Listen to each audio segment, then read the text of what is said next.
కక్ష, యువతకి ఇదేం శిక్ష. దీని మీద కాట్రే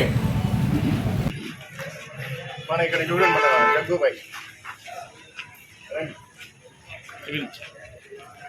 మన జగన్ ప్రభుత్వ ఈ హయాంలో, ఈ జమానాలో యువతకి చాలా ఆందోళన జరిగింది. అది చాలామంది యువత చదువుకొని బయటికి రాగానే ప్రభుత్వం నుంచి ఉద్యోగాలు రాక రోడ్డును పడేశారు ఈ ప్రభుత్వం అంతా. ఉన్న కాస్త కంపెనీలు కూడా బెదిరించి భయపెట్టి పారిపోయేలా చేయడంతో ఉన్న కాస్త ఉద్యోగాలు కూడా పోయినాయి.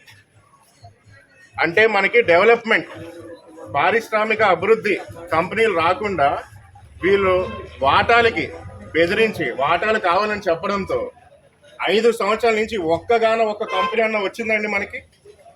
ఒక్కడు కూడా రాలేదు ఇక్కడ. దీంతో ఏమైంది? యువత భవిష్యత్తు క్వశ్చన్ మార్క్, ప్రశ్నార్థకం అయింది. దీంట్లో మనం ఏం చేయాలి? ఇక్కడ ఏం జరుగుతుంది? ఇక్కడ చూస్తే మావాడు వైసీపీ పాలన పెంచిన ఒక గంజాయికి బానిస అయ్యాడు మొత్తం. మనోడు బీటెక్ చేశాడు, వృత్తికి తాపీ పని. ఎంబీఏ గ్రాడ్యుయేట్, వైన్ షాపుల్లో లిక్కర్ ఫర్సరా. Degree puncture shop. ఐటీఐ చేసి ఏం పని చేస్తున్నారో చూడండి. వీళ్ళందరికీ క్వాలిఫికేషన్లు ఉన్నాయి, ప్రూఫ్లతో పాటు ఉన్నాయి, వీడియోలు ఉన్నాయి, చూపిస్తూ అంతా. ఇంటర్ చేశారు, సివిల్ వర్క్. డిప్లొమా చేసి కార్పెంటరీ వర్క్. ఎంత బాధాకరంగా ఉందంటే దీంట్లో కాస్త కొంతమంది కూడా రాలేగని సోదరులు చదువుకుని కూడా పల్లీలు, బజ్జీ వ్యాపారాలు. అది ఎంత బాధాకరంగా ఉంటుంది మాకు.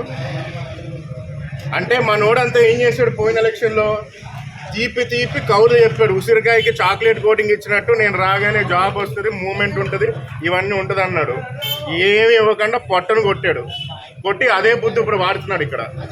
దీనికి మనం అంతా యువత అంతా మేలుకోవాలి. ఇది ఈ చీకటి రాజ్యాన్ని నుంచి వెలుగు రావాలంటే కూటమి ద్వారానే వస్తుంది.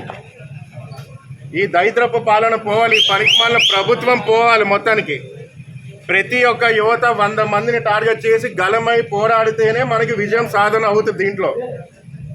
కానీ మీకు చెప్పేది ఏంటంటే మన యువత భవిష్యత్తు చంద్రబాబు నాయుడు గారి యొక్క సంకల్పంతో, అలాగే శ్రమించే మన పవన్ కళ్యాణ్ గారితో, రాష్ట్రం దేశం బాగుండాలంటే యువత ఉండాలని లోకేష్ గారితో, అలాగే యువత కళలంతా పూర్తవ్వాలనే ఒక ప్రయత్నంతో స్థానికుడైన మన వరమ గారితో, వీళ్ళందరి కూటమి యొక్క సపోర్ట్తోనే మన పిఠాపురంలో మన ఆంధ్రప్రదేశ్ మొత్తం అంతా అభివృద్ధి చెందుద్ది. అందరికీ మంచి బంగారు భవిష్యత్తు అవుతుందని మీకు అందరికీ తెలియజేస్తున్నా. ఇది అంతేకాదు, మీకు ముగించే ముందు ఒక మాట చెప్పేది ఏంటంటే అందరికీ, వాళ్ళు ఏ రకంగా అయితే మనల్ని అప్పుడు పాతారో అదే రకంగా మనం అంతా కలిపి పాతాలి అని మీకు అందరికీ తెలియజేస్తూ, ఇంకొక మాట ఉంది దీంట్లో. ఈసారి ఎలక్షన్ పోల్ అయ్యే ఒక విధానం, పోల్ పర్సంటేజ్ పెరుగుతుంది. ఎందుకు పెరుగుతుంది పర్సంటేజు? జగన్ మీద రివెంజ్. ఆ కసి తీర్చుకోవాలంటే ఆ పర్సంటేజ్ ఓటింగ్ కనపడుతుంది. రేపు నేను నీ మీద రివెంజ్ తీసుకోవడానికి ఒక వేలాది మంది వచ్చి కొడుతున్నారు. ప్రభుత్వానికి ఒక దండం. ఇలాంటి దరిద్రపు ప్రభుత్వం, పనికిమాలిన ప్రభుత్వం ఇంకా రాకూడదని ఫిక్స్ అయిపోయాం. అది కాబట్టి రాబోయే రోజులు మన పిఠాపురం స్థానికంగా వస్తే అది ఎవరి తరం కాదు, గెలుపు తథ్యం. మన ఈస్ట్ కాకినాడ అంతా 1 సైడ్ స్వీప్. మన ఆంధ్రప్రదేశ్ యువత అందరికీ చెప్పేది ఏంటంటే ఇటువంటి పరిస్థితి మనకి రాకూడదు. చాలా బాధగా ఉంది, భయపడుతున్నాం. 5 సంవత్సరాల యొక్క జీవితం నాశనం చేసింది గవర్నమెంట్. ఇది ప్రూవ్ అయింది, ఇది చెప్పుకోక్కర్లేదు. అది ఉద్యోగాలు లేక ఒక్కొక్క స్టేట్కి పోతున్నారు. అది కాబట్టి మన అందరం కలిపి పాతాళానికి తొక్కాలని మీకు అందరికీ తెలియజేస్తూ సెలవు తీసుకుంటాం. ఇక్కడ చంద్రబాబు నాయుడు గారి ప్రభుత్వం, రెండూ కలిపి డబుల్ ఇంజన్ సర్కార్. అలాగే మన నినాదం ఉంది, ఏంటది చెప్పండి అందరూ? Hello AP, hello AP, hello AP. అది